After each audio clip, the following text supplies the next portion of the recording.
இப்போ சொன்னேன் இங்க வந்து கேளு என்னென்ன பிள்ளை கேளு இங்க வாங்க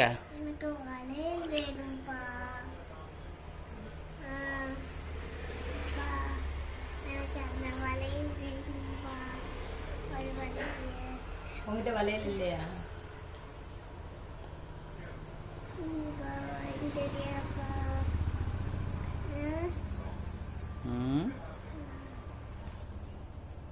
என்னது ஏன் பார்க்க கூடாதா?